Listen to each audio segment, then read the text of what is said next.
হাত ভেঙে গেছে, কারো মাথা ফেটে গেছে, ক্যামেরা, ফোন সব ওই জিকে গৌসের ছাত্রদল যুবদলের সন্ত্রাসী বাহিনী সব নিয়ে গেছে।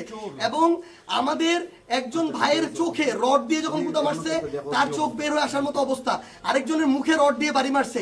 এই ভাইদেরকে এবং উনি আমার জেলা সেক্রেটারি এনসিপির, উনি একজন ভাইকে বাঁচাইতে গিয়ে রড দিয়ে উনার এই কনুই ভেঙে শেষ করে দেওয়া হয়েছে।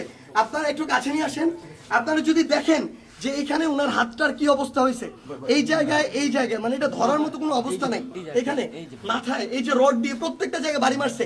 আমরা যখন আমাদের এই আহত 7-8 জন ভাইকে নিয়ে সদর হাসপাতালের দিকে যাইতেছিলাম তাদের চিকিৎসার জন্য, তখন সদর হাসপাতালের সামনে ওই 24 জুলাইয়ের সময় যেমন খুনি বাহিনী যেভাবে আক্রমণ করছিল হাসপাতালের গেটে, ঢাকা মেডিকেলের গেটে, ওইভাবে আমাদেরকে খুনি বাহিনী এইখানে ছাত্রদল যুবদলের সন্ত্রাসী ক্যাডাররা, জিকে গাউসের ক্যাডাররা, তারা আমাদেরকে আক্রমণ করে হাসপাতালে পর্যন্ত ঢুকতে দেয় নাই। এখন আমি যখন আমার ভাইদের নিয়ে যাচ্ছিলাম, তারা আমার হাতে পর্যন্ত রড দিয়ে বাড়ি মারছে, ইট মারা শুরু করে, এরপরে রড থেকে শুরু করে যত ধরনের তাদের লাঠি, সোটা, এগুলো তারা মারা শুরু করে।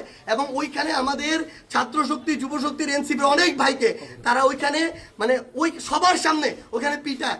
এবং আমরা এখানে পুলিশ দেখলাম, আমাদের সামনে থাকা তো দূরের কথা, আমাদের সাথে থাকা তো দূরের কথা, এত বড় হামলার পরে তারা পিছনে দাঁড়ায় দাঁড়ায় নাটক দেখতেছে। এই ছিল অবস্থা। এই যদি হয় বাংলাদেশের অবস্থা, তাহলে তারেক রহমানকে জবাব দিতে হবে। এটা কি তারেক রহমানের সন্ত্রাসী বাহিনী, যেই বাহিনী মানুষের উপরে এইভাবে শুধুমাত্র দ্বিমত করার কারণে, সমালোচনা করার কারণে এভাবে আক্রমণ করতেছে? সালাউদ্দিন আহমেদকে জবাব দিতে হবে।